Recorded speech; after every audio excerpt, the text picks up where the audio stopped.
Morning everyone. So the topic that we will discuss this afternoon is all about student with hearing impairment. So student with hearing impairment can be classified as two. It's either deaf or hard of hearing. When we say deaf students, these are the students that are lack of sufficient residual hearing to understand speech without special instructions, while the hard of hearing students can typically learn in regular classrooms using their residual hearing. So, when we say deaf, mao ni sila ang klase sa mga tao nga dili makasabot kung dili nimo hatagan og special instructions, while ang hard of hearing nga mga tao is makasabot sila bisan pag dili nimo sila hatagan og special instructions, like makasabot sila parehas sa mga normal nga person. Hearing impairment affects more than just the ability to hear. It significantly impacts language development. And then deafness can lead to delays in cognitive growth, emotional adjustment, and socialization.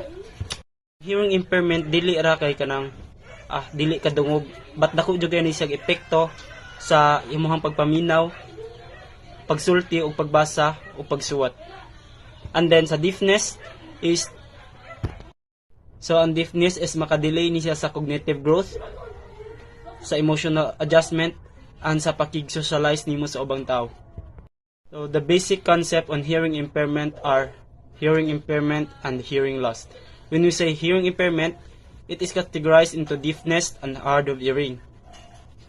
Its causes include genetics factors, prenatal issues, infections, environmental conditions, and trauma. While ang hearing loss impacts language development, leading to delays in cognitive, social, and emotional growth. These are great diversity among individuals with hearing impairment due to variations in cost, onset, degree, type of loss, and family educational background. So the hearing impairment can be classified into two. It's either hard of hearing or deafness. And then, ang cost or hinungdan ani nila is first is genetics or namana nato, and then second is problema sa tiyan sa inahan, so or prenatal issues, and then infection or trauma. And then if ang usa ka bata kay naay hearing loss, maka-impact ni siya sa language development and maka-delay ni siya sa cognitive, social, and emotional growth. The term deaf with a capital D refers to individual who identify with deaf culture. The psychosocial effect of hearing loss influence learning and development.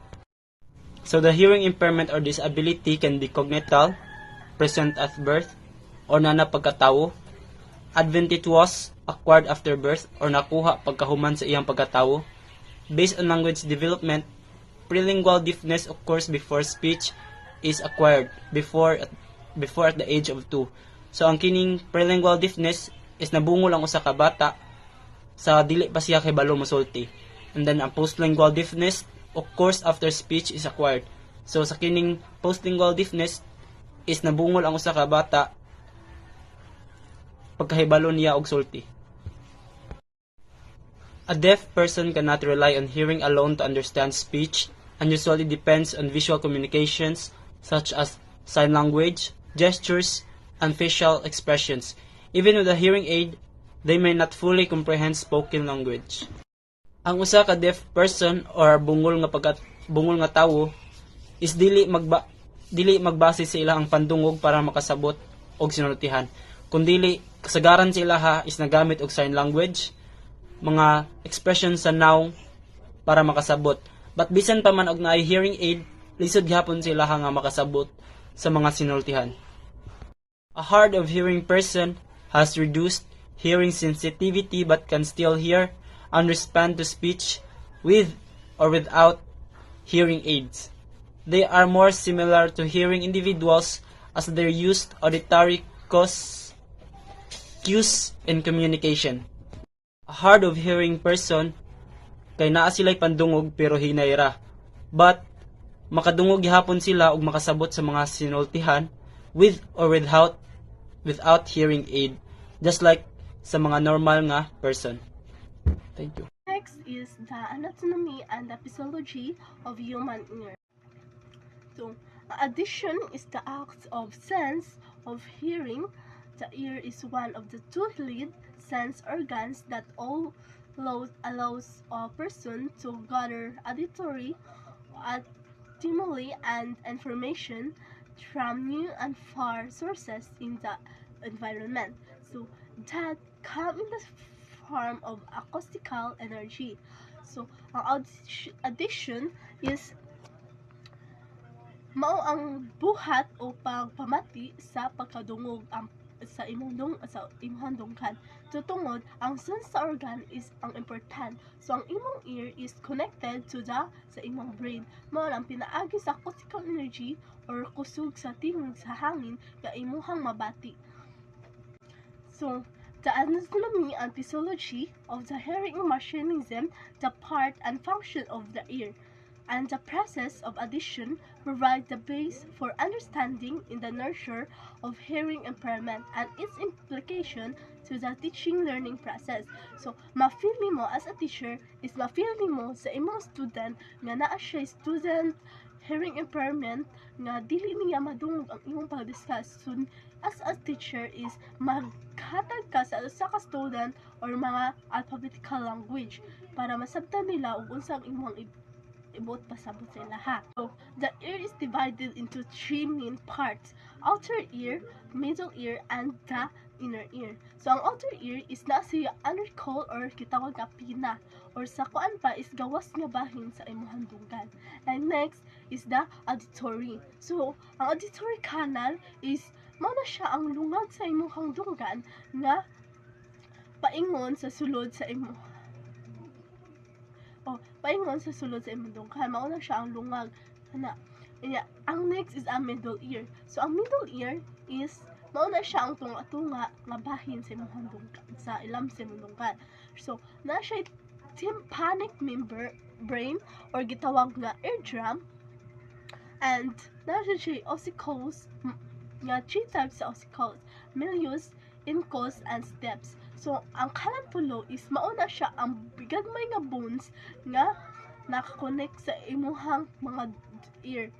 And next is Eustachian tube. So, ang Eustachian tube is nag-connect sa middle ear. So, ang kanang Eustachian tube is mauna siyang konektado sa imuhang gikan sa imong ear padung sa imong tutulan. And next is the inner ear, ang katulo. So, ang inner ear is mao na siyang sulod na sa bahin sa imuhang ear. So, naa siya cochlea, semicircular canals, and auditory nerve. Ang mga pag-usab sa tingog nga mga enerhiya or gitawag nga auditory signals are converted. So, sa auditory signals are converted is na siya tulusad kabahin. So, nasa neural energy, mechanical energy, and acoustical energy. So, ang kaning neural energy is the process by the part of the ear affected.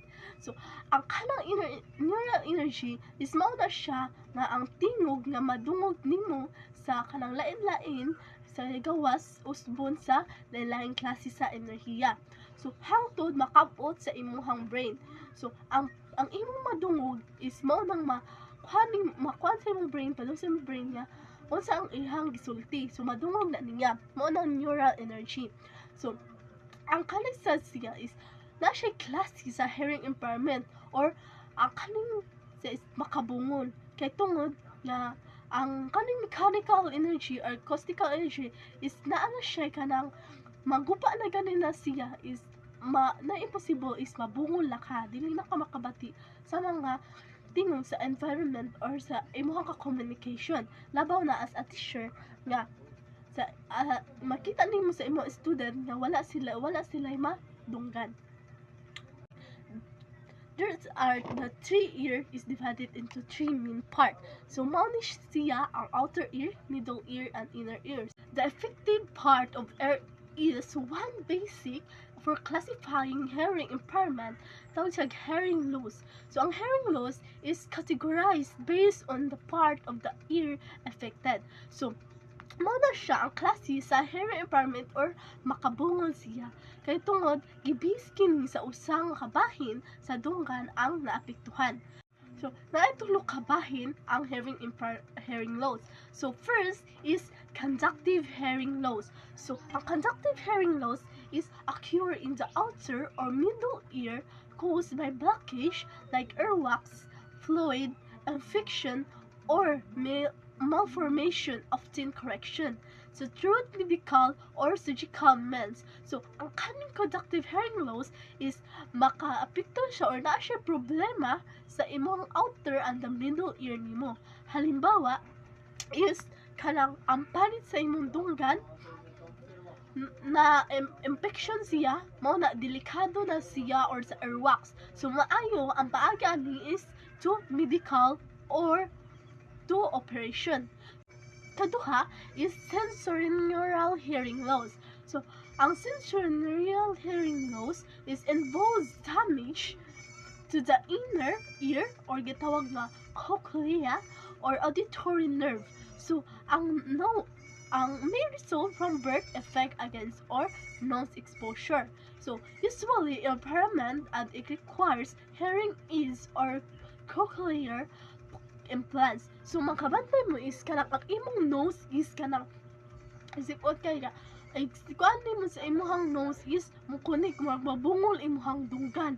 So, mauna siya ang gikuan sa sensorineural hearing loss. So, gikuan na siya nga makadaot siya sa cochlea or auditory nerve nimo sa imong part sa imong ear.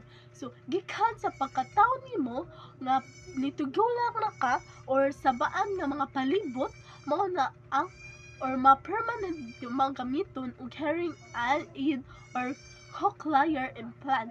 So, mao na siya nga makakuan na siya o maka-effect na siya kabungon sa imong ear sa pagkuan lang nimo sa pag-birth or gikan pa pagkataon nimo is na affected ang imong ear. Ang kaning next hearing loss is combination of both conductive and sensorineural loss. So, ang kaning next hearing loss nga okay ra siya makuan pa siya sa pag-operation or pagkuan og mga tambal, medical aids or naay possible sad nga dili na gikan pa pagkabata nimo sa is dili na siya makanang kuan maayo or bungon na jud ka. And ikaw pa is central hearing disorder.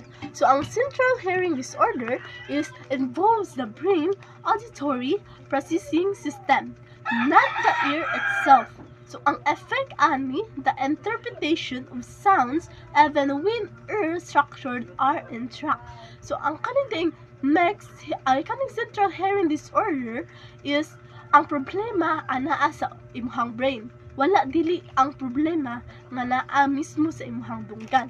So, naglisod og interpret sa tingog bisan og klaro ang dungog. So, mao ni siya nga bisag na kanang dungganan nimo ang inyong gisulti sa imong sa communication nimo is na dungganan nimo, pero ang effective ana is ang imong brain is maura gihapon, wala gihapon kay masabtan. So, next is hearing loss can be. So, nasa two types sa hearing loss. So, unilateral or bilateral. So, ang unilateral is mao ni siyang usaran nimo kadunggan ang apektado. Then, ang bilateral is ang duha na nimo kadunggan ang naay apektado. So, mao na siyang kalahian sa unilateral and bilateral. So, next is severity of hearing loss and resulting impairment. Ang hearing loss is measured in decibels or gitawag nga dB, which indicate sounds intensity. So, naa siya degree of loss, decibel range, and impairment description. So, ang naa siya normal, slight, mild, moderate, severe, and the profound. So, ang normal is 0 to 20 dB. So, mao na siya, no hearing issues. So, makadungog ra siya, bisan naa pa sa layo ang imong pag-communicate. Then, next is light. So, na siya 27 to 40 dB. So, difficulty hearing faint sounds or distant conversation. So, kung naa sa layo, ang imuhang kaistorya is dili nimo madungog. Pero pag 27 or 40 gani ang range is madungog ra nimo. Is ang mild. So ang decibel range sa mild is ang 41 to 55 dB. So misses up to 50% of classroom conversation. So ang kuana na niya is kanang sa imong student is madungog kung naay kanang student hearing loss ang imong student is madungog na niya ang imong pagsulti is naa ka sa duol. Pero ug nagay ka sa layo nga magsulti sa iyaha is ang imong student is dili siya makadungog. And ang degree of loss is ang moderate. So ang moderate is na siya 56 to 70 dB. So can hear loud speech has difficulty with speech and vocabulary. So ang moderate is madungog niya ug kusgon kay nimo imong tingog, pero ug hinay ra gani ang imong tingog is dili na madungog sa imong student. Og naa siya hearing loss. So next is severe. Ang severe, ang decibel range sa severe is 71 to 90 dB. So hears only very loud sounds, difficulty distinguishing speech. So profound. So ang decibel range sa profound is 90 plus dB. So conscious cannot hear most sounds released or vision for communication. So ang kaning profound is dili na niya madungog bisag unsa ka kusog sa imong tingog or sa sound sa imong pag-communicate sa imong student, dili gihapon nila madungog. So ari na ka maggamit og mga speech language or mga kanang kuan like sa amang or imo na sila kanang anaon buhatan katong mga sign language. Next is incidence and prevalence.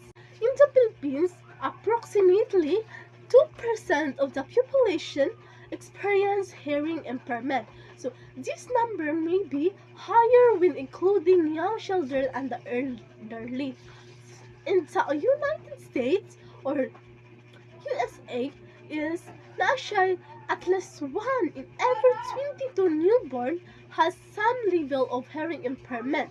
Then 1.3% of students in special education have hearing difficulties, and hearing impaired individuals make up 11% of the total age population. So, sa Philippines is nara say 2% ka population ang adun na problema sa ilang pagdungog.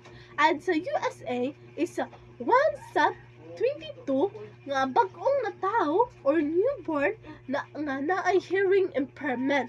Then, so 1.3% ana is sa mga special education kay student is nga naay problema sa ilang pagdungog. So, sa 11% sa mga tigulang is naa say hearing impairment mo na ang hinungdan sa hearing nga ilahang ma-adapt or sa hearing impairment nga ilang na-adapt. Next is sa pag-understanding the anatomy and the function of the ear help us appreciate how delicate the hearing process is. Hearing impairment whether causes by physical blockage, nerve damage, or physical or brain dysfunction can greatly impact communication are key to minimize the effect of hearing loss. Etiology of hearing impairment. What is the hearing impairment? Hearing impairment is not a partial or total inability to hear and may be temporary or permanent.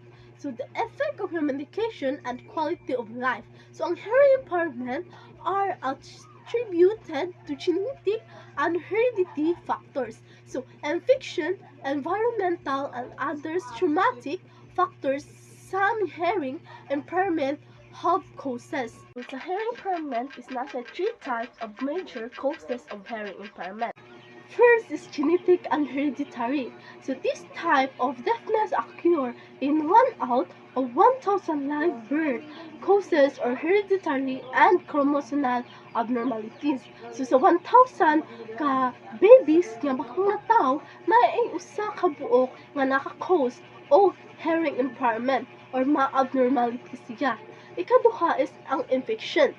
So ang infection such as bacterial rubella, cytomegalovirus, hepatitis B virus, simplex, mumps, and otitis media may occur during pregnancy or after birth. So kaning infection is ma-infection ang usa ka bata sa iyang hearing impairment is ang iyang parents is bungod sa siya. So mao nang ma-cause sa usa ka baby sa iyang dugan. Ikatulo is adventitious hearing loss. So ang adventitious hearing loss is nagkuanik na siya sa environment or environmental factors. So, like, saba nga palibot, then, ma-accident or ma-trauma or mga sakit sa kanang kalibot sa pagkabungon. So, ang kaning adventitious hearing loss is ma-adapt ra ni siya sa usa ka tawo nga may hinungdan sa iyang pagkabungon is sa iyang environment factors. Next is disorders associated with hearing loss. So, una is atresia. So, ang atresia is naa siya 3.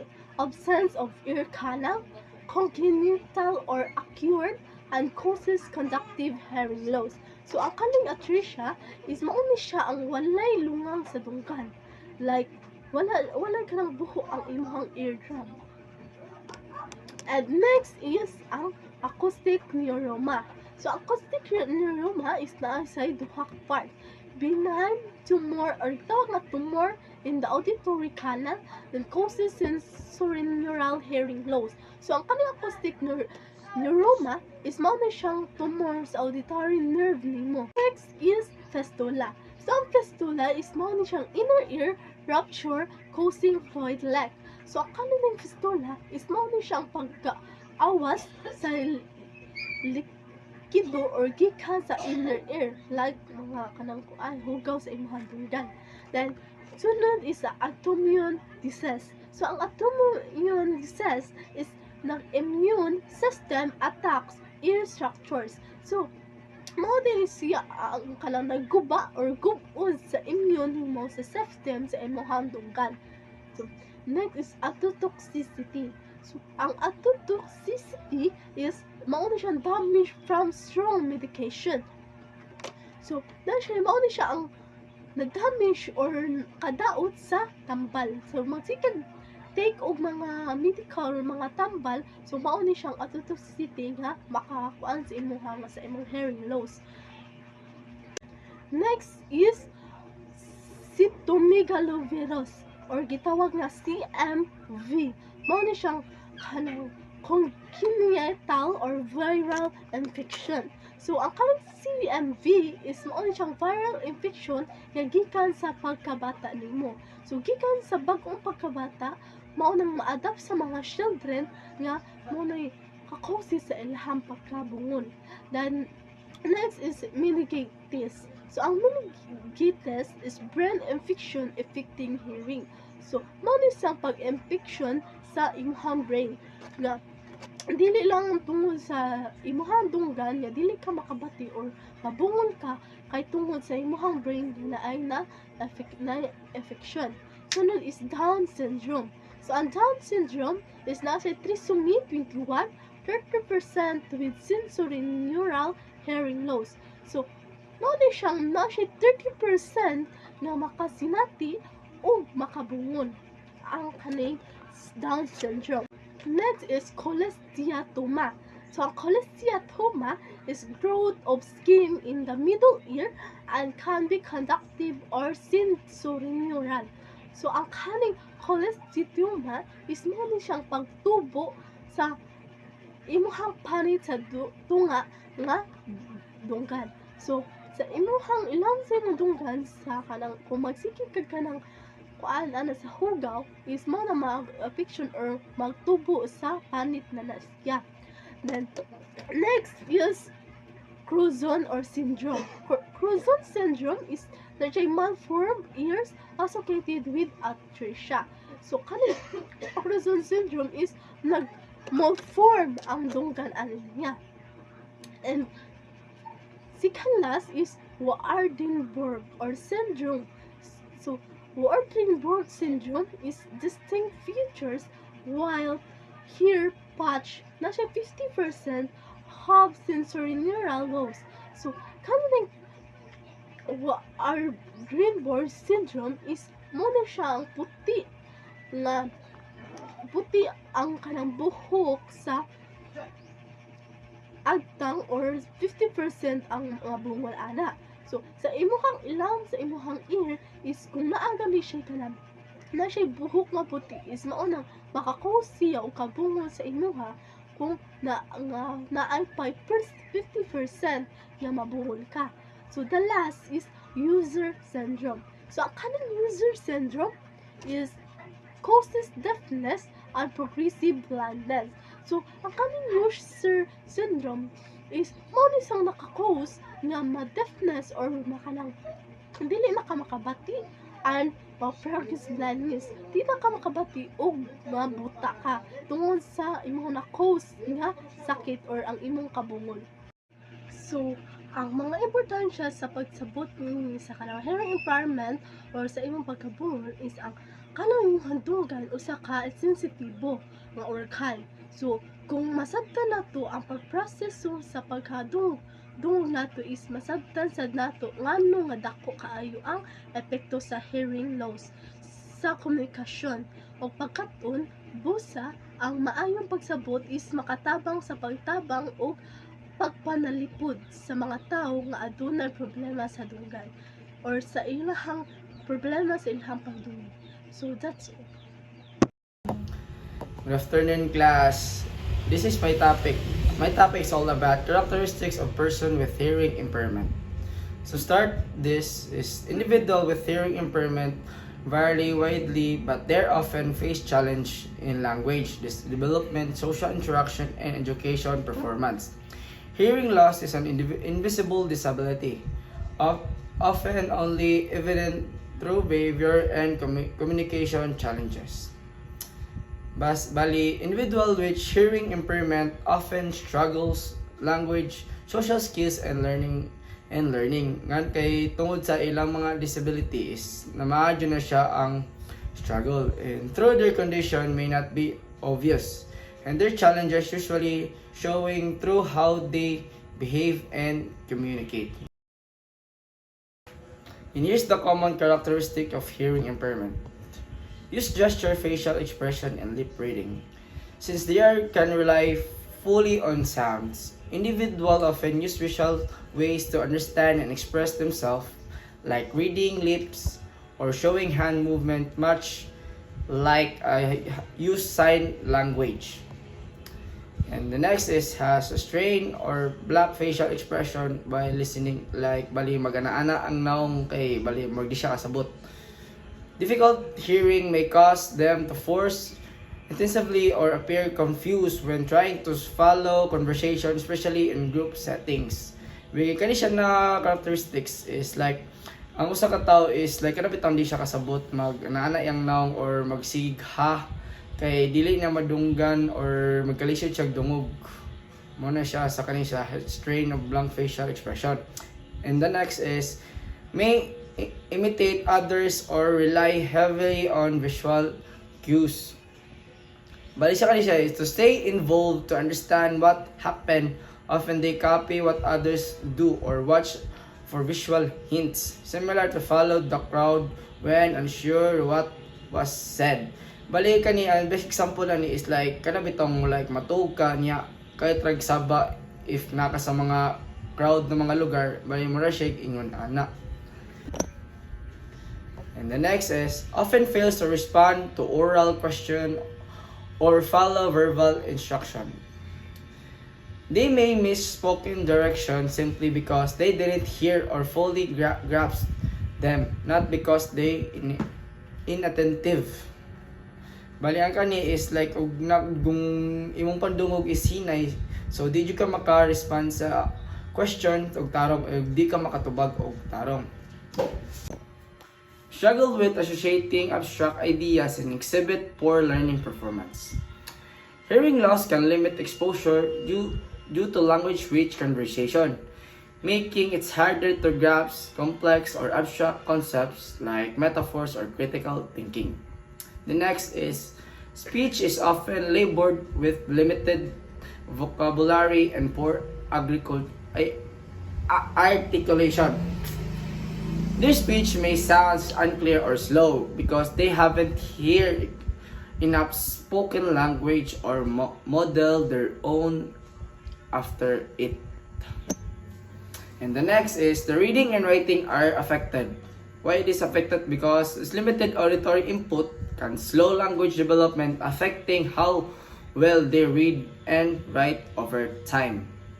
And the lastly is the specialized instruction and support can significantly improve outcomes. This is which the right help like speech therapy, sign language, or visual aids. This challenge can be reduced, helping learners succeed academically and socially. Bali, in kaning improve instruction and support is like sa maestra ni siya to how handle na sa ang paghandle sa estudyante na ay hearing impairment. Mo na siya ang angay button. So, the next is guidelines of educational placement based on degree of hearing loss.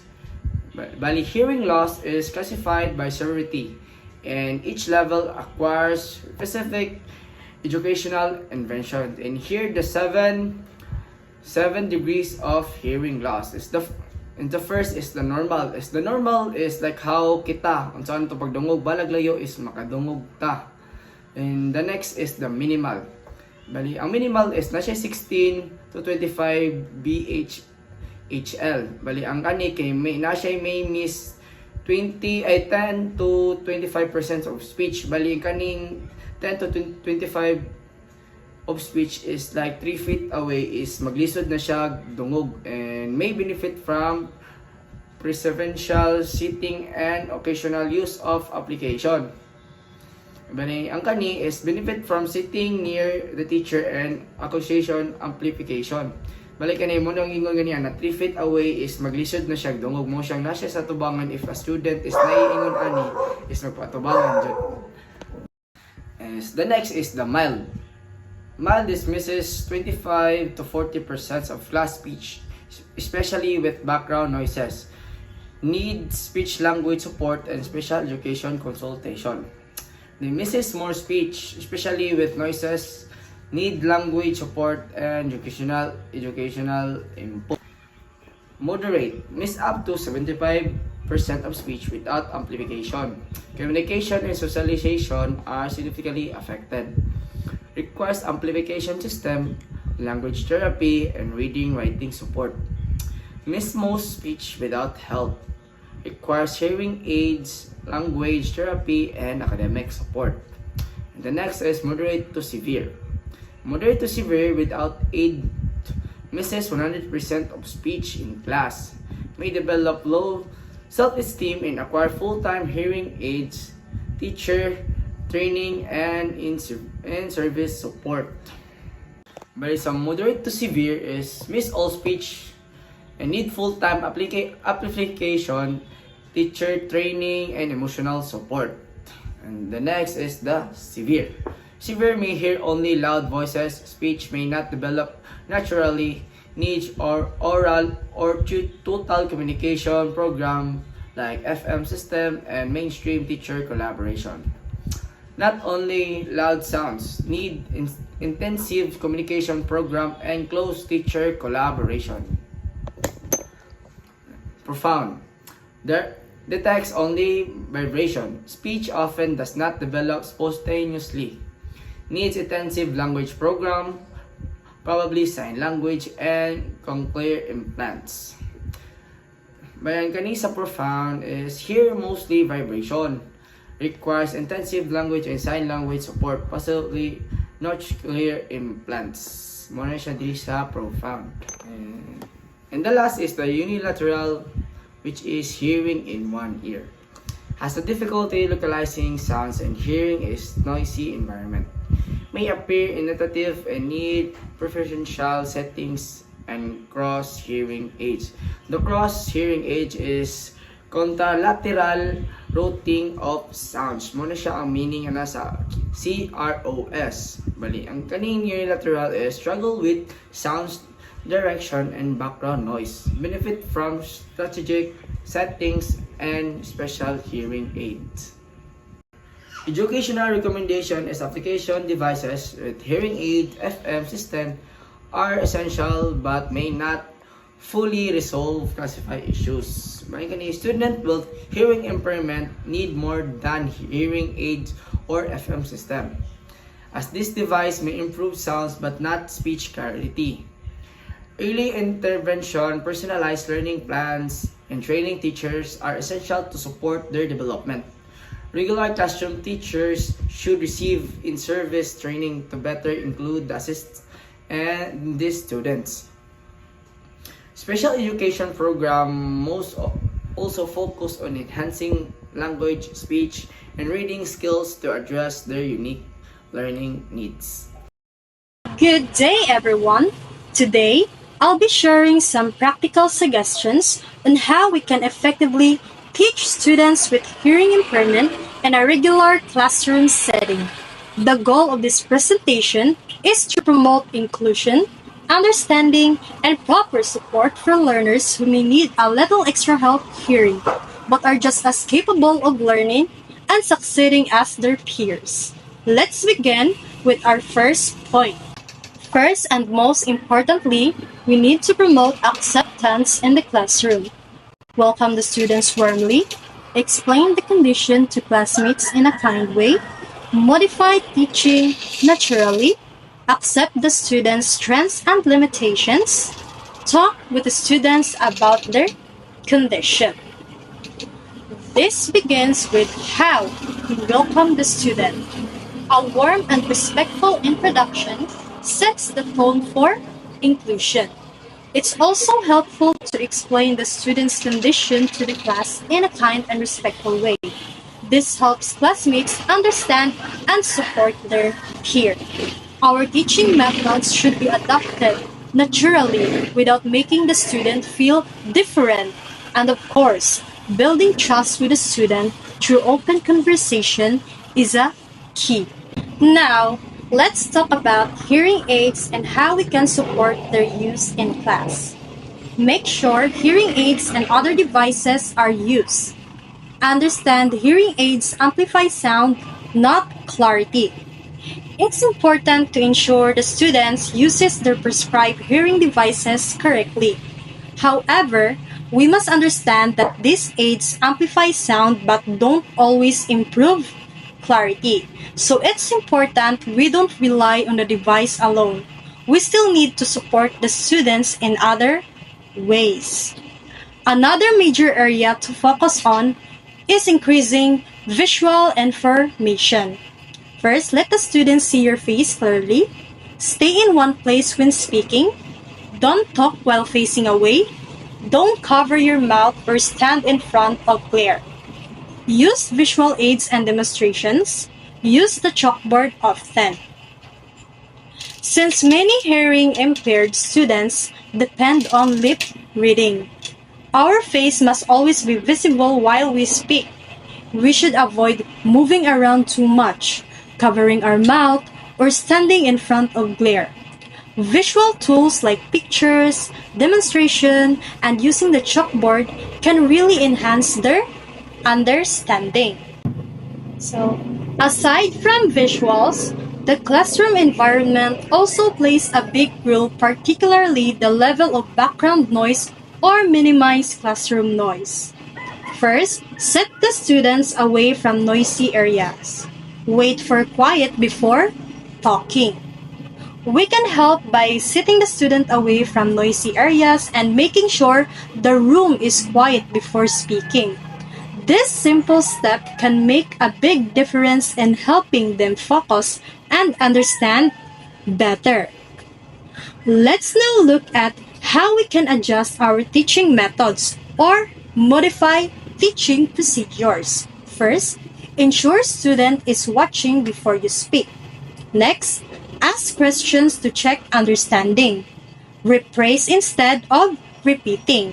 Write important words on the board. Repeat classmates' questions or comments.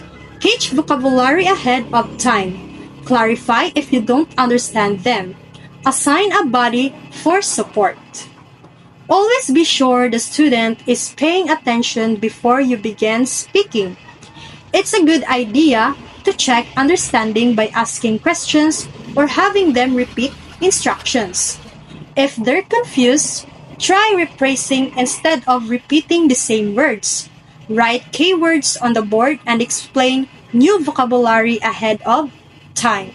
During discussion, make sure to repeat classmates' contributions so the students doesn't miss out. Lastly, assigning a buddy can help guide and support them throughout the day. Finally, let's talk about expectations or have realistic expectations. First, know they won't grasp everything always. Be patient if they ask for repetition. Allow breaks when they look tired. Expect them to follow classroom routine. Report hearing changes to special education staff. While we want to support them fully, we also need to have realistic expectations. They may not catch everything, and that's okay. Be patient. Allow breaks if they seem tired, and treat them just like the rest of the class when it comes to following routines and rules. And if you notice changes in their hearing ability, be sure to report it to the special education team. Teaching a student with hearing impairment may require some adjustments, but it's absolutely possible and rewarding. With the right strategies and a caring approach, we can create a classroom where everyone feels seen, heard, and valued. Thank you for listening, and I hope these suggestions help us all build more inclusive learning environments.